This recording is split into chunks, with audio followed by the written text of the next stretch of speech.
Salut tout le monde, alors pour le mois de Noël j'ai décidé de faire un petit récapitulatif sur mes projets romans et films qui sont déjà sortis. On sait jamais si ça vous donne des petites idées de cadeaux. Avant ça on va se mettre dans l'ambiance. Ouais, j'ai un peu de budget. Donc alors, pour commencer, je vais vous présenter mon premier roman, qui est aussi mon premier film au jour le jour, donc certains le connaissent déjà. C'est un roman qui est plus ciblé adolescent. C'est l'histoire d'un garçon qui s'appelle Stéphane et qui a un ami qui s'appelle Eddie, et ensemble en fait ils vont connaître un drame, enfin un troisième ami qui va décéder. Et pour compenser cette mort, en fait, ils vont vraiment se lancer dans des quêtes du sport, et ils vont compenser aussi autrement.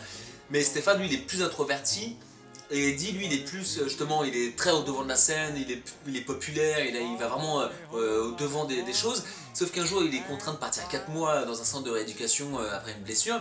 Et là, d'un coup, c'est Stéphane qui devient le gars populaire. Et là, la vraie histoire commence. C'est une histoire qui parle d'amour, d'amitié, de trahison, de rivalité, de quête de popularité, d'influence. Donc c'est un roman qui plaît vraiment aux adolescents. J'ai vraiment des bons retours, pas mal de mes élèves l'ont lu et ont apprécié. Et on en a fait un film il y a 4 ans, au jour le jour. Et il est accessible gratuitement sur YouTube. Donc en fait le DVD c'est principalement si vous souhaitez soutenir mon association K-Friend Studio, avec laquelle je fais mon deuxième film Nemesis. Tous les fonds vont directement à K-Friend Studio, donc merci à ceux qui ont déjà participé, merci à ceux qui comptent le faire. C'est vraiment, chaque don fait vraiment plaisir et ça nous permet vraiment d'avancer. Deuxième projet, Créatio avec sa suite Pandore. Donc là on est totalement dans un registre différent, on est plus dans de l'aventure thriller, et c'est plus un public d'ailleurs un peu plus adulte quand même. L'histoire c'est en gros un groupe de vacanciers qui partent en Amazonie, et ils veulent visiter la jungle, et puis un jour ils ont un accident. Et là en fait, dans un premier temps ils vont décider d'attendre les secours, sauf que après 2-3 semaines les secours ne viennent jamais. Et ils vont décider cette fois-ci de sortir par eux-mêmes de la jungle, et là pareil, l'aventure commence pour de vrai.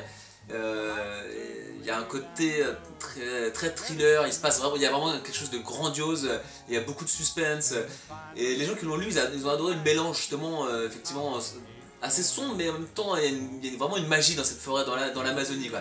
Sa suite, c'est dur de vous en parler sans spoiler trop Créatio, donc Pandore. En gros, à la fin de Créatio, il y a un personnage qui meurt. On pense que c'est une mort naturelle, sauf qu'ils vont se rendre compte que bah non en fait. Et du coup, ça enclenche l'histoire de Pandore. Il est quand même plus sombre que le premier, il est plus dur que le premier. Je peux pas vous en dire trop quoi. Les deux sont, j'adore les deux. Je suis en train de faire le troisième qui s'appelle Entropia, le dernier, qui va conclure vraiment. Il a à la fois la magie du 1 et le côté sombre du 2 en fait. C'est vraiment une synthèse des deux.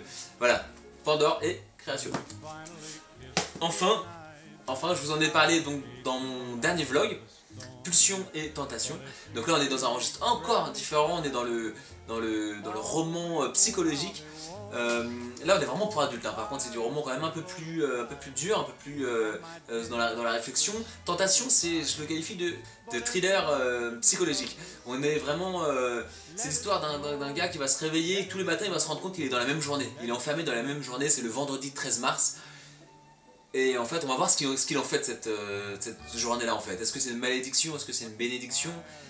Et c'est vraiment un mélange de suspense et de réflexion. Le lecteur s'identifie au personnage dans sa forme de folie qui... Je peux pas vous en dire trop, enfin, en tout cas ça tourmente. Et ceux qui l'ont lu, ils ont vraiment adoré ça, quoi. S'identifier à un fou en fait, et du coup se poser des questions qu'un fou se poserait en fait. Et Pulsion, on est plus dans le psychologie, mais noir, le roman noir psychologique. C'est l'histoire d'un gars qui va subir un traumatisme assez important, enfin, dans sa vie de tous les jours. Et là, en fait, il va rentrer dans un mode colère, en fait, contre tout le monde, en fait. Et puis, on va voir que sa colère va se transformer en autre chose, il va rentrer dans, pareil, une tourmente, mais assez différente. Et il va se poser d'autres questions, enfin, c'est la même recette à peu près, hein. Donc si vous aimez l'un, franchement l'autre, je pense que vous allez le kiffer aussi. Voilà, donc j'adore ces deux romans parce que c'est un petit peu mes coups de cœur, parce qu'ils sont courts, ça se lit très vite. On m'a dit plein de fois qu'on les avait lus en 3 heures. Voilà, donc Pulsion et Tentation. Donc voilà tous mes romans et mon film. J'espère que ça vous a donné quelques idées de cadeaux. C'est vrai que c'est pas simple tous les jours d'être romancier ou réalisateur. Donc vraiment merci à tous ceux qui me soutiennent, qui ont lu mes romans, tous ceux qui comptent les lire, tous ceux qui vont faire des cadeaux grâce à mes projets, ça me fait vraiment plaisir. Je vous dis à la prochaine et joyeux Noël. Fire is slowly dying, and my dear, we're still goodbying. But as long as you love me so, let it snow, let it snow, let it snow.